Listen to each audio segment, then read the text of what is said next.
আমি বাড়িতে বান্ধবীর কথা বলে তোমার কাছে চলে এসেছি। প্লিজ তুমি কিছু একটা করো। তুমি আমার পরিবার সম্পর্কে জানো? আমার পরিবার কখনোই তোমাকে মেনে নেবে না। তারপর তুমি খ্রিস্টান ধর্মের। দেখো, এইভাবে যদি চলতে থাকো তাহলে আমাকে তুমি কখনোই পাবে না। খালিদ, আমি যে তোমাকে ছাড়া অন্য কাউকে বিয়ে করব না, কারণ আমি তোমাকে খুব অল্প বয়স থেকে ভালোবেসেছি। আমি তোমার মাঝে আমার ভালোবাসাটা পেয়েছি। দেখো, তুমি যদি আমাকে বিয়ে না কর তাহলে আমি বড় ধরনের কিছু করে ফেলবো। তুমি তো খ্রিস্টান, তুমি যদি মুসলিম হও তাহলে আমি তোমাকে বিয়ে করতে রাজি।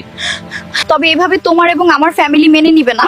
আমি কাল ভোর 5টায় ঘর থেকে বের হয়ে যাব, আমরা দুজনেই বাস স্ট্যান্ডে দেখা করব। আচ্ছা, ঠিক আছে।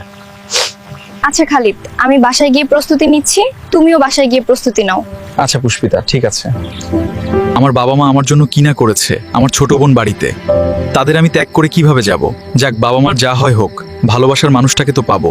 বাড়ি থেকে তেমন মূল্যবান কিছু নিতে পারিনি, শুধুমাত্র কিছু কাপড় চোপড় নিয়ে আসলাম। আমার মূল্যবান কিছু লাগবে না, আমার শুধু তুমি থাকলেই হবে। হাতে কিছু টাকা ছিল, তা দিয়ে বাসাটা ভাড়া করলাম, এবং আর কিছু টাকা আছে, সেগুলো দিয়ে কয়েকদিন কেটে যাবে। আজ তুমি রাত্রে রুমের মধ্যে থেকো, আর আমি বাড়িওয়ালার ছেলের রুমে থাকবো। কালকে দুজনে বিয়েটা করে ফেলবো।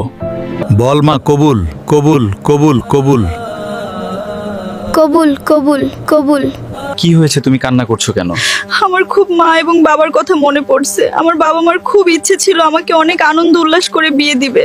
আমার বাবা তো আমাকে মনে হয় এতক্ষণে ত্যায্য পুত্র করে দিয়েছে। আমি শুধু তোমার জন্য আমাদের সাজানো গোছানো সংসার ভেঙে তছনছ করে দিয়ে এসেছি। এখন তুমি আমার শুধু ভরসা। তুমি যদি কখনো আমার সাথে বেইমানি করো তাহলে আমি হয়তোবা কিছু করে ফেলবো। দেখো, তোমাকে ভালোবাসি বলেই আমি আমার বাড়িঘর ছেড়ে চলে এসেছি তোমার কাছে। যদি তোমার সাথে কোনো বেইমানি করতাম তাহলে তো তখনই করতাম। কি হলো, তোমার চাকরি পেলে নাকি না খেয়েই থাকতে হবে? না, চাকরি তো পাইনি। আমার অনেক বন্ধুর কাছে টাকা চেয়েছি, জানি তাদের কাছে টাকা আছে, তারপরও তারা অস্বীকার করছে। এই বাড়িওয়ালার ছেলের সাথে আমার একটা ভালো সম্পর্ক হয়েছে, যদি তার থেকে কিছু টাকা চাই তাহলে সে মানা করবে না। ঠিক আছে, তুমি তার থেকে টাকা চাও। বন্ধু, আমার কিছু টাকা দরকার, আমাকে কিছু টাকা ধার দে না। চাকরিটা পেলে চাকরি করে তারপর তোর টাকাটা দিয়ে দেবো। ঠিক আছে, তোকে এক শর্তে টাকা দিতে পারি, সেটা হলো আমাদের ভাবির হাতে একদিন আমাকে রান্না করে খাওয়াবি।